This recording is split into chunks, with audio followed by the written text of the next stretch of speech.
Oh, hello, this is 𝗂𝗏𝗁8 from BHD8 Gaming, and in this short video, we're going to show you how to create a secondary account in Star Trek Fleet Command without violating the terms of service that you agreed to from 𝗂𝗶𝘁 when you decided to play the game. We'll also show you how to change your region from APAC, EU, and North America if you were so inclined, and how to transfer servers to another one in case you didn't know how to do this already. We will be using BlueStacks on a Windows operating system to do this. If we do have enough interest from the community for us to show how to do this on a Linux or a Mac environment, or with an application outside of BlueStacks, then we will, of course, go dig into that as well. But without further ado, let's do it.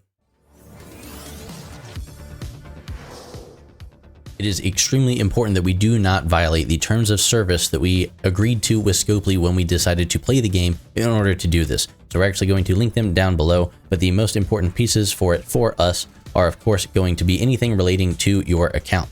So if we're scrolling through here, you get to you are prohibited from creating an account on someone else's behalf, which means that you should not be creating one with your spouse or your sibling or your child or whatever's account information. You need to be doing it with something that is your actual information so that you can abide by the terms of service. You also are not able to create an account using inaccurate or false information. That's the gist of what we're going to get out of here. Other things are that you need to be playing one account per device that you have. That's why we're using BlueStacks, because we're creating a separate device just for playing this account. Now, with that said, we will go ahead and pull up our BlueStacks, which we've went ahead and downloaded the Star Trek Fleet Command and the VPN.lat. If you do not care which server you end up on, then do not worry about this VPN.lat step. If you do wish to try to play on a, say, European server from APAC or a North American server from European or APAC, then follow these steps here. For the purposes of this video, we're actually going to tell it we're in Australia and we're going to go play with our friends over in APAC. So when you first boot up the VPN.lat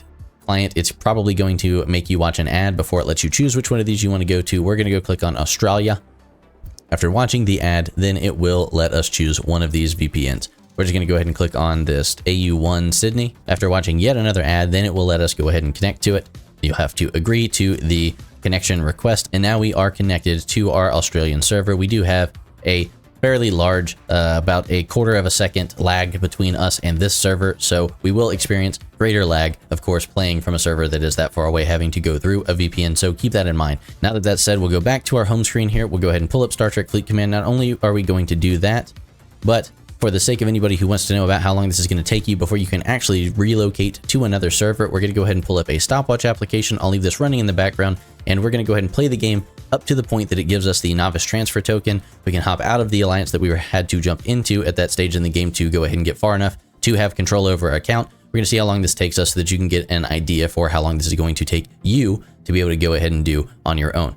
I will say a lot of this, we haven't even gotten to the game yet. This comes down to the VPN provider that you use. We are using a free VPN, so we are getting what we paid for here. I do not recommend a free VPN for standard use, but many people will use this on a free-to-play account, so you're going to have to deal with that.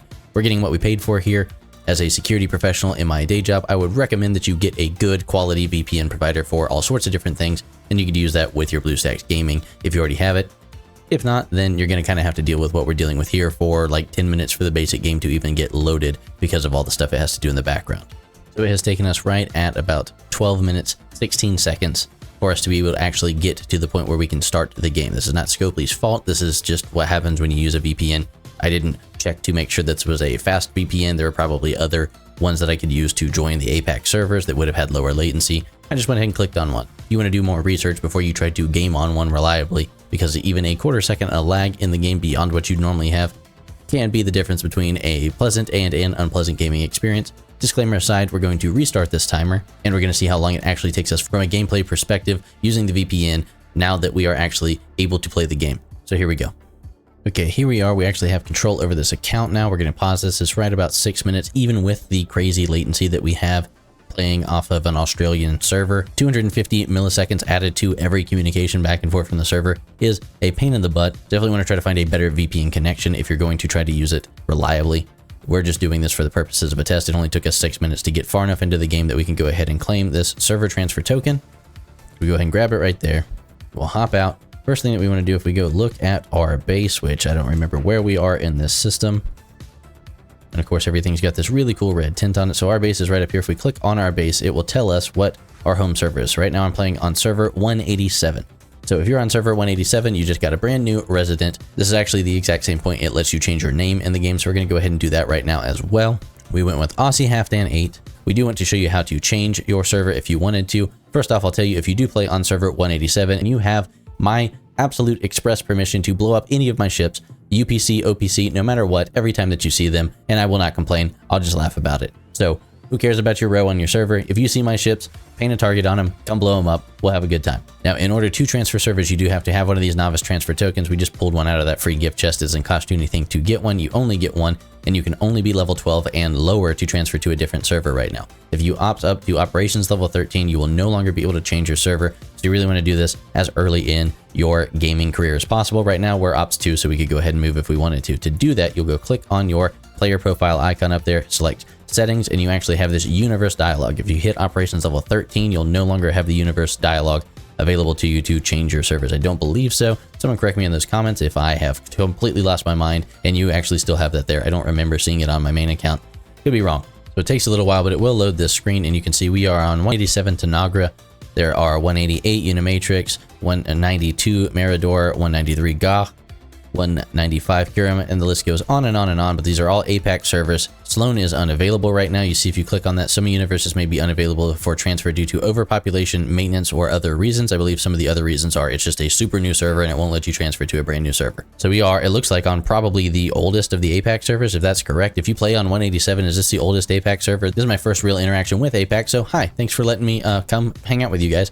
But that is how you create a secondary account in the game. We did so without violating the terms of service. We actually went ahead and created a VPN connection so that we could game with our APAC friends from North America. You don't have to do that if you just want a secondary North American account or whatever your localization already is. Then just don't go through this trouble with the VPN, and you can go ahead and set up another connection. We did it with BlueStacks because you do have to have one account per device. BlueStacks, being a separate instance of a device for us, is a little workaround, so we could still play it on the same computer that we do other things on. It's just in its own container, if you will. Check out this video if you're here. If you'd like to help us with an investigation we're currently doing with this secondary account or with your main account, either way helps us tremendously. Subscribe if you've not done so already to help us grow the community here and increase the volume of our voice in our communications with 𝘂𝗶𝘁𝗵𝘂. And thank you to all these wonderful people down here who support everything that we do. Choose to live, my friends. We'll see you again soon.